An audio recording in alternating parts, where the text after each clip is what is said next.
And interesting placement of that tank past that rock. I thought it was kind of good, but it got picked off by the Dragoons actually. Kind of poor about that one.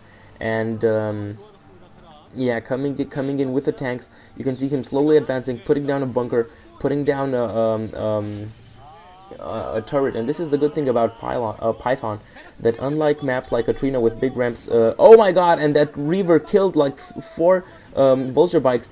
This is the time for Stork's incredible Reaver micro to come into attack, and indeed he does manage to also take down that tank, takes out two more vulture bikes. So really a Reaver hero. He did so much for Stork here. This Reaver really saved the game for him for now. And that barracks has been floated up to hide that tank. That tank actually got taken down right now, and that Reaver really did so much damage, so really great from Stork.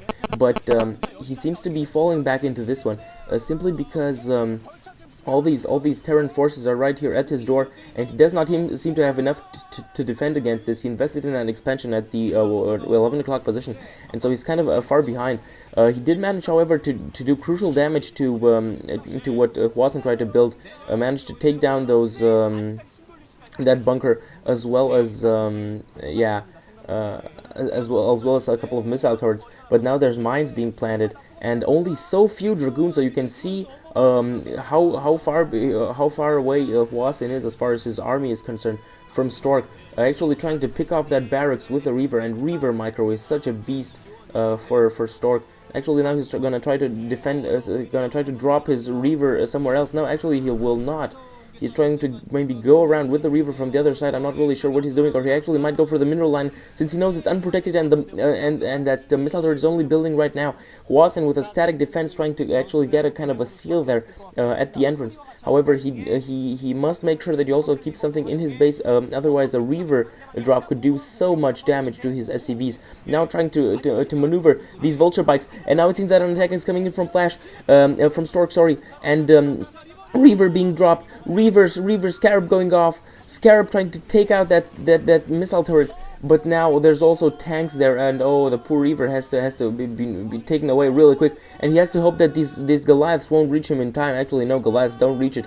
But no, big mistake, he's dropping again, and now he's gonna lose both Reaver and Shuttle. Oh, so poor from Stork there, lost both Reaver and Shuttle, and that Reaver was really a beast for him. He's gonna be so sorry for losing it. In the meantime, also a gateway over there at the 11 o'clock position. He might try to also build something there, and directly from there attack the main. I'm not sure if HwaSin is aware of this expansion. I personally think not, and it's good for Stork that he isn't. In the meantime, trying to maneuver that tank past these defenses of Stork and try to siege there. Has tank siege all over the place, has the bunker already built and marines within it. So it seems that this is such a strong position for HwaSin, and this is really what is favoring Terran on Python. Simply the fact that they can do such a good push, and unless the Protoss manages to harass them all over the place with drops, with High Templar drops, with Reaver drops, with everything, there's no chance for them whatsoever. In the meantime, also with the Goliaths, and the Goliaths, oh, not such a good Goliath micro as Flash. Flash would have probably taken down that shuttle, I kind of feel. And in the meantime, simply dropping the Reaver all over the place, coming with the Dragoons from the ramp to reinforce, but I don't think this is going to be enough. I do not think that Stork has enough. Reaver goes down right now at the moment, coming in with another shuttle there trying to bomb.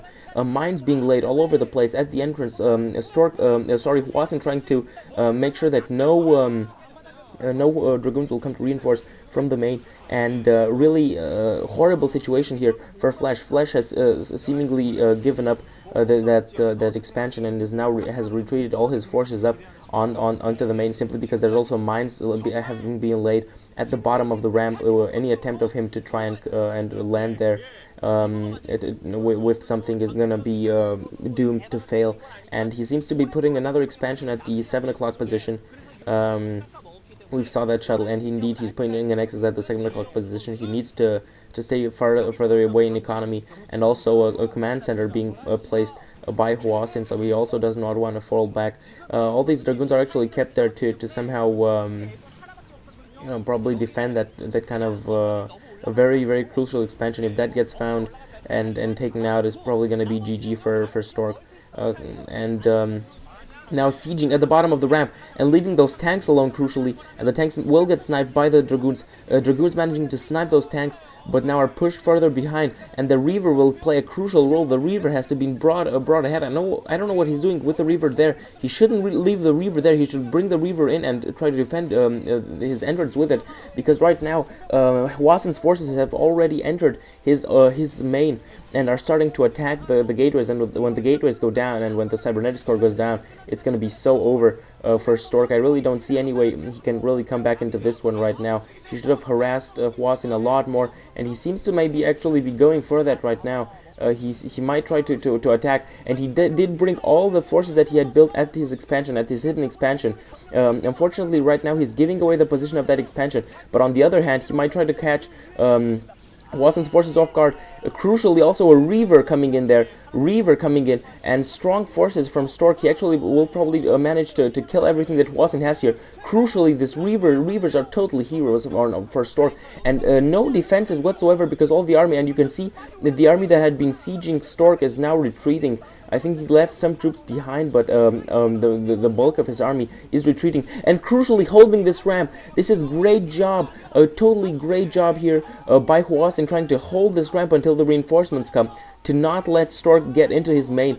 And it's not often that you see so many SCVs attacking Reavers and Dragoons, and that Reaver is almost close to die, and really Stork has to somehow hold this Reaver, because he's such a beast, and managing to take like 5 SCVs out with that one Scarab shot, and eventually the Reaver goes down. There's tanks reinforcing from that height of the main, and some more coming from the original forces that attacked Stork, and simply caught Stork's forces between his two armies. And crucially, Stork gave away the position of his hidden expansion here at the 11 o'clock position, and you can see that HwaSin will mercilessly now come for this base where the attack on his main started from.